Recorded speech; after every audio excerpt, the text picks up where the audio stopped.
அனைவருக்கும் வணக்கம். இந்த வீடியோவை கிளிக் பண்ணி வந்ததுக்கு ரொம்ப நன்றி. இந்த வீடியோவில் நம்ம 10,000 பட்ஜெட் செக்மெண்ட்டில் இருக்க பெஸ்ட்டான 5G மொபைல்ஸ் என்னென்ன இருக்குது அப்படின்றத பற்றி தான் பார்க்க போகிறோம்.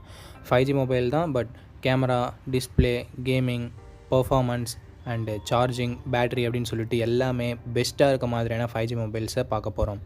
ஸோ உங்களுக்கு எந்த மொபைல் பிடிச்சிருக்கோ அந்த மொபைலை நீங்கள் வாங்கிக்கலாம். உதாரணத்துக்கு ஒரு மொபைலில் கேமிங் பெஸ்ட்டாக இருக்கும், ஒரு மொபைலில் கேமரா பெஸ்ட்டாக இருக்கும். ஸோ உங்களுக்கு என்ன தேவையோ அதை பொறுத்து நீங்கள் வாங்குறதுக்கு இந்த வீடியோ உங்களுக்கு கண்டிப்பாக யூஸ்ஃபுல்லாக இருக்கும் நண்பா. ஸோ தயவு செஞ்சு ஸ்கிப் பண்ணாமல் பாருங்கள். அப்படின்னா மட்டும்தான் நான் சொல்கிறது உங்களுக்கு முழுமையாக புரியும். டைம் வேஸ்ட் பண்ண தேவையில்ல. இப்போ நம்ம லிஸ்ட்டில் இருக்க மொபைல்ஸை வரிசையாக பார்க்க ஆரம்பிச்சிடலாம்.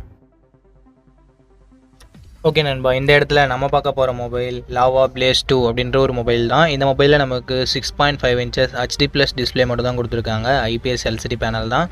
90 Hz ரெஃப்ரெஷ் ரேட் இருக்குது. IPS LCD panel 90 Hz okay, but HD+ன்றது தான் கொஞ்சம் நெகட்டிவாக இருக்குது. அண்ட் கேமராஸ்னு வரும்போது 50+0.8 என்ற டுவல் கேமரா செட்டப் தந்திருக்காங்க. 2K வீடியோ 30 fps ஷூட் பண்ணிக்கலாம். 8 மெகாபிக்சல் செல்ஃபி கேமரா கொடுத்துருக்காங்க. 1080p வீடியோ 30 fps ஷூட் பண்ணிக்கலாம். பட் கேமராவோட பர்ஃபார்மன்ஸ் அந்த அளவுக்கு இருக்காது. பிரைமரி கேமராவோட பர்ஃபார்மன்ஸ் வேணால் ஓரளவுக்கு டீசெண்டாக இருக்கும் அப்படின்னு நம்ம சொல்லலாம். Android 13 தான் இந்த மொபைலை லான்ச் பண்ணியிருந்தாங்க. Dimensity 6020 என்ற ஒரு நல்ல பர்ஃபார்மன்ஸ் கொண்ட ப்ராசஸர் கொடுத்துருக்காங்க. ஸோ கேமிங், மல்டி டாஸ்கிங்லாம் ஓரளவுக்கு டீசெண்டாக இருக்கும் இந்த பட்ஜெட்னு வரும்போது. 8 5G பேண்ட் சப்போர்ட்டும் கொடுத்துருக்காங்க. 5000 mAh battery, 18 what fast charging சப்போர்ட்டும் கொடுத்துருக்காங்க. இது ஒரு நல்ல விஷயம். SD கார்டு சப்போர்ட் இருக்குது. 3.5mm ஆடியோ ஜாக் கொடுத்துருக்காங்க. பட் ஸ்டீரியோ ஸ்பீக்கர்ஸ் இங்கே இல்லை. 4GB 64GB ரேட்டை 10,000 ப்ரைஸ் பண்ணியிருக்காங்க. 10,000 இதனோட பாசிட்டிவ்ஸ் அப்படின்னு பார்க்கும்போது பர்ஃபார்மன்ஸ், பேட்டரி சார்ஜிங்கை சொல்லலாம்.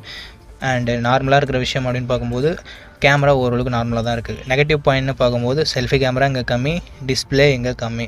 ஸோ இது எல்லாமே ஓகேனா இந்தியன் பிராண்டுகிட்டேருந்து தான் வாங்குவீங்கன்னா நீங்கள் லாவா பிளேஸ் 2 கன்சிடர் பண்ணலாம். அண்ட் இன்னொரு முக்கியமான விஷயம், டிசைன் கொஞ்சம் நல்லா இருக்குது. நண்பா, நம்ம சேனலோட வளர்ச்சிக்காக ஒரு சின்ன கிவ்அவே கண்டக்ட் பண்ணலாம்னு இருக்கோம். நீங்கள் பார்த்துட்டு இருக்க இந்த வீடியோ 500 லைக்ஸ் 1 மந்த்குள்ளே ரீச் பண்ணிடுச்சுன்னா நம்ம ஒரு ஹெட்செட்டை கிவ்அவேல தரலாம் அப்படின்னு சொல்லிட்டு இருக்கோம். ஒரு 500 ரேஞ்சில் ப்ளூடூத் நெக் பேண்ட் ஆர் 500 ரேஞ்சில் ஒரு நல்ல ஒயர்டு ஹெட்செட்டை கிவ்அவேல தரலாம்னு இருக்கோம். ஸோ பிடிச்சிருந்தது அப்படின்னா நீங்கள் பார்ட்டிசிபேட் பண்ணலாம். பார்ட்டிசிபேட் பண்ணுறதுக்கு நம்ம சேனலை சப்ஸ்கிரைப் பண்ணிக்கோங்க, லைக் பண்ணிக்கோங்க, அண்டு கீழே கமெண்ட் செக்ஷனில் கமெண்ட் பண்ணிக்கோங்க. அவ்வளோதான், நீங்கள் கிவ்அவேல பார்ட்டிசிபேட் பண்ணிட்டீங்க. ஓகே நண்பா, ரேண்டமான வின்னரை சூஸ் பண்ணி நான் கம்யூனிட்டி போஸ்ட்டில் அப்டேட் பண்ணுவேன். இது கிவ்அவே போய் அப்படின்னு சொல்லிட்டு நினைக்கிறவங்க தயவு செஞ்சு பார்ட்டிசிபேட் பண்ண தேவையில்லை. ஓகே, இப்போ நம்ம வீடியோவை கண்டினியூ பண்ணலாம். ஓகே நண்பா, இந்த இடத்துல நம்ம பார்க்க போகிற மொபைல் சாம்சங் M14 தான். இந்த மொபைலில் நமக்கு 6.62 inches full HD+ IPS LCD panel தந்திருக்காங்க. ரெஃப்ரெஷ் ரேட் 90 Hz இருக்குது. ஸோ ஓரளவுக்கு நார்மலான ஆவரேஜான டிஸ்பிளே அப்படின்னு நம்ம சொல்லலாம். இந்த பட்ஜெட்னு பார்க்கும்போது ஓரளவுக்கு ஓகே. 50+2 என்ற டுவல் கேமரா செட்டப் இருக்குது. 13 மெகாபிக்சல் செல்ஃபி கேமராவும் கொடுத்துருக்காங்க. 1080p வீடியோ 30 fps நம்மளால் வீடியோ ஷூட் பண்ணிக்க முடியும். செல்ஃபி கேமராலையும் சரி, பேக் கேமராலையும் சரி. Android 13 தான் நண்பா இந்த மொபைலை லான்ச் பண்ணியிருந்தாங்க. Exynos 1330 என்ற ஒரு நல்ல பர்ஃபார்மன்ஸ் கொண்ட ப்ராசஸர் கொடுத்துருக்காங்க. 13 5G பேண்ட் சப்போர்ட்டும் இருக்குது. ஸோ இந்த பட்ஜெட்டில் கேமிங்லாம் கொஞ்சம் எதிர்பார்க்குறீங்கன்னா ஓரளவுக்கு இது நல்லாவே இருக்கும். மல்டி டாஸ்கிங் கூட நல்லாவே ஹேண்டில் பண்ணும் இந்த ப்ராசஸர். 6000 mAh பேட்டரி கொடுத்துருக்காங்க. 25 வாட் ஃபாஸ்ட் சார்ஜிங் சப்போர்ட் இருக்குது. பட் பாக்ஸில் அவங்க தரதில்லை. 3.5mm ஆடியோ ஜாக் இருக்குது. SD கார்டு சப்போர்ட் இருக்குது நண்பா. 6GB 128GB வேரியன்ட் இப்போதைக்கு 11,000 சேல் ஆகிட்டு இருக்குது. ஸோ 11,000 இதனோட பாசிட்டிவ் அப்படின்னு பார்க்கும்போது பிராண்ட் வேல்யூ, நிறைய பேர் சாம்சங் தான் வாங்குவீங்கன்னு இருப்பீங்க. ஸோ பிராண்ட் வேல்யூ இருக்குது, பர்ஃபார்மன்ஸ் நல்லாயிருக்கு, பேட்டரி நல்லாயிருக்கு, கேமராஸுமே மற்ற மொபைல்ஸை கம்பேர் பண்ணும்போது கொஞ்சம் பெஸ்ட்டாகவே இருக்குது. அண்ட் நெகட்டிவ் பாயிண்ட்னு பார்க்கும்போது பெருசாக சொல்கிறதுக்கு எதுவும் இல்லை. ஒரு 1000 ருபீஸ் நம்ம பட்ஜெட்டை விட எக்ஸ்ட்ரா போகுது. அண்ட் செல்ஃபி கேமரா ஒரு 16 மெகாபிக்சல் கொடுத்துருந்துருக்கலாம். மற்றபடி பெருசாக நெகட்டிவ்னு சொல்கிறதுக்கு எதுவும் இல்லை நண்பா. ஓகே, இந்த மொபைல் பிடிச்சிருந்ததுன்னா சாம்சங் தான் வேணும்னு நினச்சிங்கன்னா மட்டும் நீங்கள் இந்த மொபைலை வாங்கலாம். ஓகே நண்பா, இந்த இடத்துல நம்ம பார்க்க போகிற மொபைல் Realme C65 தான். இந்த மொபைலில் நமக்கு HD+ டிஸ்பிளே மட்டும் தான் கொடுத்துருக்காங்க. IPS LCD panel, 120 Hz refresh rate இருக்குது. ஸோ ஸ்மூத்தான யூசர் எக்ஸ்பீரியன்ஸ் நமக்கு கிடைக்கும். அண்ட் கேமராஸ்னு வரும்போது 50 megapixel primary camera, 8 megapixel selfie camera கொடுத்துருக்காங்க. 1080p வீடியோ நம்மளால் 30 fps வரைக்கும் ஷூட் பண்ண முடியும். ஃப்ரண்ட்லேயும் சரி, பேக்லேயும் சரி. அண்ட் பர்ஃபார்மன்ஸ் பொறுத்த வரைக்கும் Dimensity 6300 என்ற ஒரு நல்ல பர்ஃபார்மன்ஸ் கொண்ட ப்ராசஸர் கொடுத்துருக்காங்க. Android 14 இந்த மொபைல் லான்ச் ஆகிருக்கிறது ஒரு பாசிட்டிவான விஷயம். 9 5G பேண்ட் சப்போர்ட்டுமே நமக்கு தந்திருக்காங்க. 5000 mAh battery, 15 watt fast charging support கொடுத்துருக்காங்க. Hybrid SD slot, 3.5mm audio jack இருக்குது.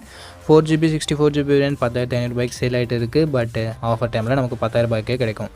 ஓகே, இந்த ப்ரைஸிங்க்கு இதனோட பாசிட்டிவ் பொறுத்த வரைக்கும் இதனோட ப்ரைமரி கேமராவை சொல்லலாம், பர்ஃபார்மன்ஸை சொல்லலாம், அண்ட் பேட்டரியை சொல்லலாம். Negative point display and selfie camera கொஞ்சம் கம்மியாக இருக்குது. ஸோ ஓகேவான்னு சொல்லிட்டு பார்த்துட்டு ரியல்மி சைட்லேருந்து வாங்குனீங்கன்னா நீங்கள் என்ன மொபைலை கன்சிடர் பண்ணலாம். ஓகே நண்பா, இந்த இடத்துல நம்ம பார்க்க போகிற மொபைல் Moto G34 தான். இந்த மொபைலில் நமக்கு 6.5 inches HD+ டிஸ்பிளே மட்டும்தான் இருக்குது. பட் 120 Hz ரெஃப்ரெஷ் ரேட் இருக்குது. ரியல்மியில் பார்த்தே அதே டிஸ்பிளே தான், ஓரளவுக்கு ஓகேவாக இருக்கும். ரொம்ப எக்ஸ்ட்ரா நிறையன்னு சொல்லிட முடியாது. 50+2 என்ற டுவல் கேமரா செட்டப் இருக்குது. 16 மெகாபிக்சல் செல்ஃபி கேமராவும் இருக்குது. 1080p video 30 fps front and back நம்மளால் ஷூட் பண்ணிக்க முடியும். கேமராவோட பர்ஃபார்மன்ஸுமே டீசெண்டாக இருந்தது மற்ற மொபைல்ஸை கம்பேர் பண்ணும்போது. Android 14 இந்த மொபைலை லான்ச் பண்ணியிருக்காங்க. Snapdragon 695 என்ற ஒரு நல்ல பர்ஃபார்மன்ஸ் கொண்ட ப்ராசஸர் கொடுத்துருக்காங்க. கேமிங் மல்டிடாஸ்கிங்லாம் ஓரளவுக்கு நல்லாவே இருக்கும் இந்த பட்ஜெட்னு பார்க்கும்போது. 12 5G பேண்ட் சப்போர்ட்டுமே நமக்கு கொடுத்துருக்காங்க. 5000 mAh battery, 18 watt fast charging சப்போர்ட்டும் நமக்கு இருக்குது. மோட்டோனாலே நமக்கு ஸ்டாக் ஆண்ட்ராய்டு எக்ஸ்பீரியன்ஸ் கிடைக்கும், அதுவும் ஒரு சின்ன positive. Stereo speakers, 3.5mm audio jack, hybrid SD slot நமக்கு தந்திருக்காங்க. 4GB 128GB வரை நம்ம பட்ஜெட்டை விட ஒரு 1000 rupees எக்ஸ்ட்ரா தான் ப்ரைஸ் பண்ணியிருக்காங்க. 11K ப்ரைஸ் ஆகிட்டு இருக்குது. பட் அதுக்கான வேல்யூ இதில் நமக்கு கண்டிப்பாக இருக்குது நண்பா. அந்த 1000 ரூபாய் எக்ஸ்ட்ரா கொடுக்குறதால நமக்கு பாசிட்டிவ்ஸ்னு பார்க்கும்போது கேமரா நல்லாயிருக்கு, பர்ஃபார்மன்ஸ் நல்லாயிருக்கு, அண்டு ஸ்டாக் ஆண்ட்ராய்ட் க்ளீனான UI கிடைக்குது. அண்ட் நெகட்டிவ் பாயிண்ட்னு பார்க்கும்போது பெருசாக சொல்கிறதுக்கு எதுவும் இல்லை. Display full HD கொடுத்துருந்துருக்கலாம். பட் இந்த பர்ஃபார்மன்ஸை கொடுத்துட்டு 11,000 ரூபாய்க்கு லான்ச் பண்ண சான்ஸே இல்லை. ஸோ அதனால தான் டிஸ்பிளே இங்கே கொஞ்சம் கம்மியாக வச்சுருக்காங்க. ஸோ ஒரு நல்ல பிராண்டுக்கிட்ட இருந்து க்ளீனான UIயோட ஒரு நல்ல பர்ஃபார்மன்ஸோட நல்ல கேமராவோட ஒரு மொபைல் தர்றீங்கன்னா Moto G34 உங்களுக்கு பர்ஃபெக்ட். ஓகே நண்பா, இந்த இடத்துல நம்ம பார்க்க போகிற மொபைல் Poco M6 Pro தான். இந்த மொபைலில் நமக்கு 6.79 inches full HD+ IPS LCD panel தந்திருக்காங்க. 90 Hz ரெஃப்ரெஷ் ரேட் இருக்குது. ஸோ ஓரளவுக்கு நல்ல டிஸ்பிளே அப்படின்னு நம்ம சொல்லலாம் இந்த பட்ஜெட்னு வரும்போது. 50+2 என்ற டுவல் கேமரா செட்டப் இருக்குது. 1080p வீடியோ 30 fps வரைக்கும் ஷூட் பண்ணிக்கலாம். வெறும் 8 மெகாபிக்சல் செல்ஃபி கேமரா செட்டப் தான் தந்திருக்காங்க. 1080p வீடியோ 30 fps ஷூட் பண்ண முடியும். சும்மா பேருக்கு செல்ஃபி கேமரா இருக்கும், அந்தளவுக்கு இம்ப்ரெசிவாக இருக்காது. Android 13 தான் இந்த மொபைல் லான்ச் ஆகிருந்தது. ஸோ இது ஒரு சின்ன நெகட்டிவ். என்ன தான் லேட்டஸ்ட் மொபைலாக இருந்தாலும் Android வெர்ஷன் ஒரு வெர்ஷன் கம்மியாக தான் கொடுத்தாங்க இவங்க. Snapdragon 4 Gen 2 என்ற ஒரு நல்ல ஸ்டேபிளான பர்ஃபார்மன்ஸ் கொண்ட ப்ராசஸர் இருக்குது. 12 5G பேண்ட் சப்போர்ட்டும் இருக்குது. 5000 mAh battery, 18 watt fast charging சப்போர்ட்டும் இருக்குது. 3.5mm audio jack, IR blaster, hybrid SD ஸ்லாட்டுமே நமக்கு தந்திருக்காங்க. 4GB 64GB வேரியன்ட் 11,000 ரூபாய்க்கு தான் சேல் ஆகிட்டு இருக்குது. பட் ஆஃபர் டைம்லலாம் நமக்கு 10,000 ரூபாய்க்கு கிடைக்குது. ஸோ நீங்கள் அப்போ பர்ச்சேஸ் பண்ணிக்கலாம். ரொம்ப அர்ஜென்ட்டாக இருந்தால் மட்டும் இப்போவே நீங்கள் பர்ச்சேஸ் பண்ணிக்கோங்க. இதனோட பாசிட்டிவ்ஸ், இதனோட டிஸ்பிளே, கேமராவை சொல்லலாம், பர்ஃபார்மன்ஸை சொல்லலாம். நெகட்டிவ் பாயிண்ட், செல்ஃபி கேமரா ரொம்ப ஆவரேஜாக தான் இருக்குது. ஸோ மற்றபடி பெரிய நெகட்டிவ் அப்படின்னு சொல்லிட்டு எதுவும் இல்லை. Android 14 கொடுத்துருந்தா ஒரு நல்ல விஷயமா இருக்கும். பட் அதுவும் ஒரு இங்கே சின்ன நெகட்டிவாக இருக்குது. ஸோ அந்த பாசிட்டிவ்ஸ் அண்ட் நெகட்டிவ்ஸ் எல்லாமே ஓகே. போக்கோ பிராண்டை நம்பி நீங்கள் வாங்குறீங்கன்னா தாராளமாக நீங்கள் இந்த மொபைலை கன்சிடர் பண்ணலாம். ஓகே நண்பா, அவ்வளோதான் இந்த வீடியோட இறுதிக்கு வந்துட்டோம். இந்த வீடியோ உங்களுக்கு பிடிச்சிருக்கும் நம்பர். அப்படி பிடிச்சிருந்தா லைக் பண்ணுங்கள். நல்ல பயனுள்ளதாக இருந்தது நம்ம சேனலை சப்ஸ்கிரைப் பண்ணிக்கோங்க. நம்ம சேனலோட வளர்ச்சிக்கு ரொம்ப யூஸ்ஃபுல்லாக இருக்கும். இதே மாதிரி இன்னொரு நல்ல வீடியோவில் மீட் பண்ணுறேன். இந்த வீடியோ பார்த்ததுக்கு மிக்க நன்றி.